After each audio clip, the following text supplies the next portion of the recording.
আসসালামু আলাইকুম। আন্তর্জাতিক বাংলা সংবাদে আপনাদের স্বাগতম। শুরুতে জানিয়ে দিব সংবাদ শিরোনাম, পরে বিস্তারিত। ইহুদিবাদী ইসরায়েলের সঙ্গে আপোষ করা অসম্ভব বললেন আল হুতি। অন্যদিকে ইরান শেষ পর্যন্ত ফিলিস্তিনিদের পাশে থাকবে জানালেন পররাষ্ট্রমন্ত্রী। এবং লেবাননে হিজবুল্লাহ দখলদারিত্ব বিরোধী একটি আন্দোলন। আরো জানিয়ে দিব ইউক্রেনে রুশ হামলার সময় আমেরিকার F-16 যুদ্ধবিমান বিধ্বস্ত, সাথে পাইলট নিহত। অন্যদিকে ইসরায়েলের জন্য অস্ত্রবাহী জাহাজকে নোঙর করার অনুমতি দেয়নি নামিবিয়া। এবং সবশেষ জানিয়ে দিব ইসরায়েলকে উপযুক্ত জবাব দেওয়ার প্রত্যয় পুনর্ব্যক্ত করলেন ইরানের সেনাপ্রধান। এতক্ষণ দেখছিলেন সংবাদ শিরোনাম, এবার বিস্তারিত। তার আগে আপনি ভিডিওটি কোথা থেকে দেখছেন, কোন জেলা থেকে দেখছেন অবশ্যই কমেন্ট করে জানাবেন এবং আমাদের সাথে থাকার জন্য অবশ্যই চ্যানেলটি সাবস্ক্রাইব করে দিবেন। ধন্যবাদ। ইহুদিবাদী ইসরায়েলের সঙ্গে আপোষ করা অসম্ভব জানালেন আল হুতি। ইহুদিবাদী ইসরায়েলের সঙ্গে আপোষ করা অসম্ভব বলে মন্তব্য করেছেন ইয়েমেনের হুতি আনসারুল্লাহ আন্দোলনের নেতা আব্দুল মালিক আল হুতি। এ কারণে হিসেবে তিনি বলেছেন ইসরায়েল সব ধরনের আন্তর্জাতিক আইন ও বাধ্যবাধকতা লঙ্ঘন করেছে এবং এটি কোনো মৌলিক নীতিমালার প্রতি শ্রদ্ধাশীল নয়। আল হুতি বৃহস্পতিবার রাতে ইয়েমেনের টেলিভিশনের জাতির উদ্দেশ্যে দেওয়া এক ভাষণে এ মন্তব্য করেন। তিনি বলেন, ইসরায়েল এমন এক শত্রু যার সঙ্গে কেউ শান্তি স্থাপন করতে পারে না, কারণ এটি সব ধরনের রোড লাইন এবং সকল নিয়মনীতি ও আইন একের পর এক লঙ্ঘন করে যায়। গত 7 বছরের অক্টোবরে গাজা উপত্যকায় ইসরায়েলি গণহত্যা শুরু হওয়ার পর থেকে লোহিত সাগরে ইসরায়েলগামী জাহাজে হামলা চালিয়ে আসছে হুতি আনসারুল্লাহ আন্দোলন। যতদিন গাজা ইহুদিবাদী পাশবিকতা চলবে ততদিন এই হামলা বন্ধ করা হবে না বলে প্রত্যয়ন জানিয়েছে হুতিরা। আব্দুল মালিক আল হুতি বলেন, উত্তর গাজা বানি সালেহা মসজিদে ঢুকে ইসরায়েলি সেনারা পবিত্র কোরআনে পৃষ্ঠা ছিঁড়ে তাতে আগুন ধরিয়ে দিয়েছে এবং সে দৃশ্য ভিডিও করে প্রচার করছে। তিনি বলেন, এই ভয়ঙ্কর দৃশ্য দেখে যেসব মুসলমানদের টনক নড়েনি তাদের ইমানের মারাত্মক ঘাটতি আছে। ইয়েমেনের হুতি নেতা বলেন, ইসরায়েলি যে পর্যায়ে পাশবিকতা ও নৃশংসতা চালাচ্ছে তা গোটা আন্তর্জাতিক সমাজের জন্য অবমাননাকর। তিনি জেরুজালেমের আল কুদ্দুস শহরে মুসলমানদের প্রথম কিবলা আল আকসা মসজিদ অনুপ্রবেশে করে উগ্র ইহুদিবাদীদের অবমাননাকর আচরণের তীব্র নিন্দা জানান। ইরান শেষ পর্যন্ত ফিলিস্তিনিদের পাশে থাকবে জানালেন পররাষ্ট্রমন্ত্রী। পার্সটুডে ইরানের পররাষ্ট্রমন্ত্রী সায়েদ আব্বাস আরকাচি বলেছেন, নির্যাতিত ফিলিস্তিনি জনগণ ও ইহুদিবাদী ইসরায়েলের বিরুদ্ধে তাদের প্রতিরোধ সংগ্রামের ইরান শেষ পর্যন্ত তাদের পাশে থাকবে। তিনি ফিলিস্তিনি ইসলামী প্রতিরোধ আন্দোলন হামাসের পলিট ব্যুরো সদস্য খলিল আল হাইয়ার সঙ্গে এক ফোন আলাপে এ অঙ্গীকার ব্যক্ত করেন। পার্সটুডে ফার্সি জানিয়েছে, সাইয়াদি আরকাচি এ সময় দখলদার ইসরায়েলের ভয়াবহ অপরাধ যজ্ঞের মোকাবিলায় গাজাবাসী ফিলিস্তিনদের প্রায় 11 মাসের প্রতিরোধ ও অটল অবস্থানের ভূয়সী প্রশংসা করেন। তিনি দৃঢ় প্রত্যয় ব্যক্ত করেন, বলেন, চূড়ান্ত বিজয়ের হাসি ফিলিস্তিনরাই হাসবে এবং ততদিন পর্যন্ত তাদের পাশে থাকবে ইরান। ইরানের পররাষ্ট্রমন্ত্রী বলেন, গাজা উপত্যকায় চলমান গণহত্যামূলক যুদ্ধ বন্ধ করার ব্যাপারে ফিলিস্তিনি প্রতিরোধ যোদ্ধারা যে যুদ্ধবিরতি মেনে নেবে তার প্রতি ইরানের পূর্ণ সমর্থন থাকবে। ফোন আলাপে হামাস নেতা খলিল আল হাইয়া ইরানের পররাষ্ট্রমন্ত্রী হিসেবে নিয়োগ পাওয়া সায়েদ আব্বাস আরকাচিকে অভিনন্দন জানান। তিনি গাজা যুদ্ধবিরতি প্রতিষ্ঠার সর্বশেষ আলোচনা এবং জর্দান নদীর পশ্চিম তীরে ইসরায়েলি সেনাদের সাম্প্রতিক তাণ্ডবের সর্বশেষ পরিস্থিতি তুলে ধরেন। তিনি বলেন, ইহুদিবাদী ইসরায়েল আল আকসা মসজিদে গঠন কাঠামো পরিবর্তন এনে সেটির ইসলামী পরিচয় মুছে ফেলতে চায়। হামাসের এই পলিট ব্যুরো সদস্য ফিলিস্তিন জনগণের প্রতি ইরানের সাবেক পররাষ্ট্রমন্ত্রী হোসাইন আমির আবদুল্লাহিয়ান একনিষ্ঠ সমর্থন ও পৃষ্ঠপোষকতার কথা স্মরণ করে বলেন, ইহুদিবাদী ইসরায়েলের ভয়াবহ অপরাধযোগ্য মোকাবেলায় ইরান ফিলিস্তিনকে যে সাহায্য সহযোগিতা করে যাচ্ছে তা লেবাননের হিজবুল্লাহ দখলদারিত্ব বিরোধী একটি আন্দোলন।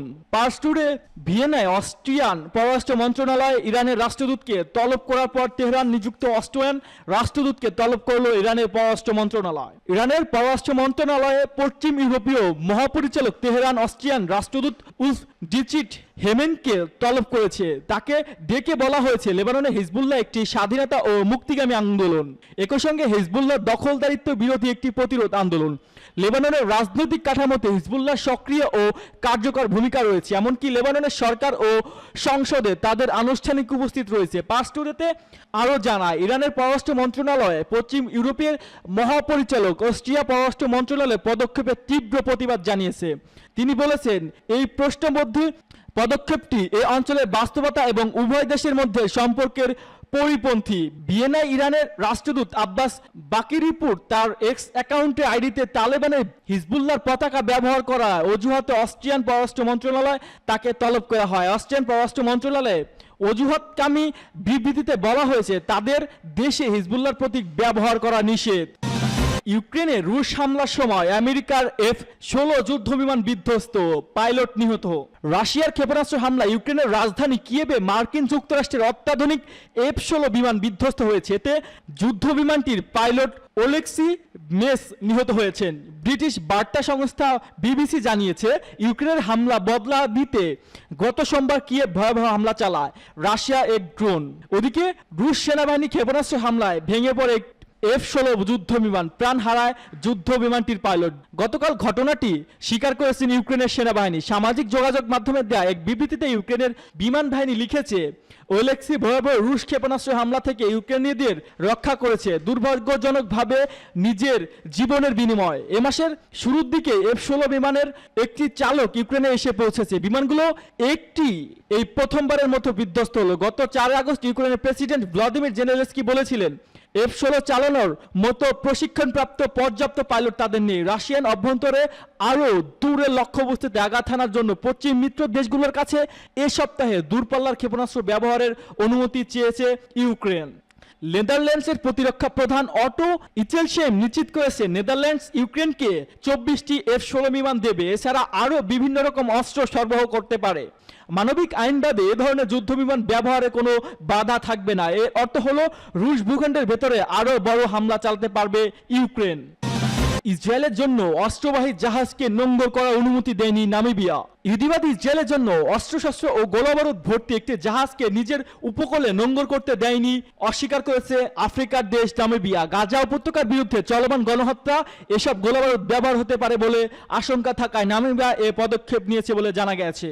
গত সোমবার পর্তুগিজ পতাকাবাহী জাহাজ এমভি ক্যাথরিন দক্ষিণ আটলান্টিক উপকূলে অবস্থিত নামিবিয়া ওয়ালভিস বে বন্দরে নোঙর করার অনুমতি প্রার্থনা করে, কিন্তু নামিবিয়া কর্তৃপক্ষ জাহাজটিকে সে দেশের পানি সীমায় প্রবেশ করার অনুমতি দেয়নি। নামিবিয়া বিচারমন্ত্রী ওয়াইবন দাউসবা এ সম্পর্কে বলেছেন, তাৎক্ষণিক পুলিশি তদন্তে তারা জানতে পারেন জাহাজটিতে অস্ত্রশস্ত্র ও গোলাবারুদ রয়েছে এবং সেটি ইসরায়েলি অভিমুখে যাচ্ছে। কাজেই গণহত্যা সংক্রান্ত আন্তর্জাতিক কনভেনশনে স্বাক্ষরকারী দেশ হিসেবে যে বাধ্যবাধকতা রয়েছে তা আওতা জাহাজটিকে নোঙর করার অনুমতি দেওয়া হয়নি বলে তিনি জানান।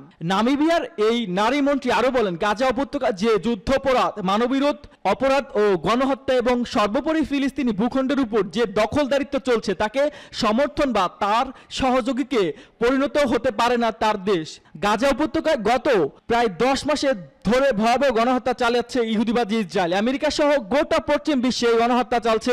ইসরায়েলকে অস্ত্র সহ সব রকমের সহযোগিতা দিয়ে যাচ্ছে। এমনকি মধ্যপ্রাচ্যে আরব দেশগুলি গাজা উপত্যকায় ফিলিস্তিনি প্রতিরোধ যোদ্ধাদের দমন করার জন্য ইসরায়েলকে সহযোগিতা করছে। ঠিক এরকম সময়ে দক্ষিণ আফ্রিকা ও নামিবিয়া ইসরায়েলকে উপযুক্ত জবাব দেওয়ার প্রত্যয় পূর্ণবক্ত করলেন ইরানের সেনাপ্রধান।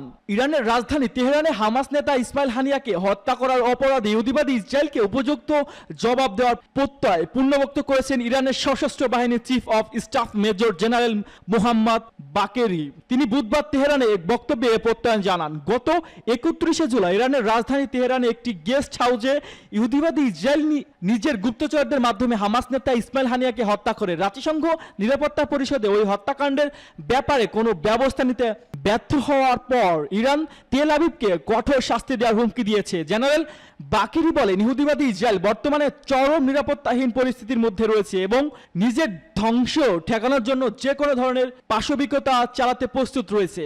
ইরানের সশস্ত্র বাহিনী চিফ অফ স্টাফ বলেন, 7 অক্টোবরে আল আকসা তুফান অভিযানে ইসরায়েলে নিজের অস্তিত্ব নিয়ে আতঙ্কের মধ্যে পড়ে যায়। এখন গাজা উপত্যকায় তেল আবিব যে বেপরোয়া গণহত্যা চালাচ্ছে তা ওই আতঙ্কের ফসল বলে মন্তব্য করেন। জেনারেল বাকিরি বলেন, একই কারণে ইসরায়েল হামাস নেতাকে গুপ্ত হত্যা চালিয়ে শহীদ করেছেন। পার্শ্ব উপসাগরীয় অঞ্চলে মার্কিন সেনা উপস্থিতি সম্পর্কে জেনারেল বাকিরি বলেন, আমেরিকান বর্তমান সামরিক শক্তি তার 5 বছর আগের শক্তির সঙ্গে তুলনাযোগ্য নয়। আমেরিকান সরকার ইহুদিবাদী ইসরায়েলকে ধ্বংসের হাত থেকে রক্ষা করতে পারবে না বলেও তিনি প্রত্যয় ব্যক্ত করেন।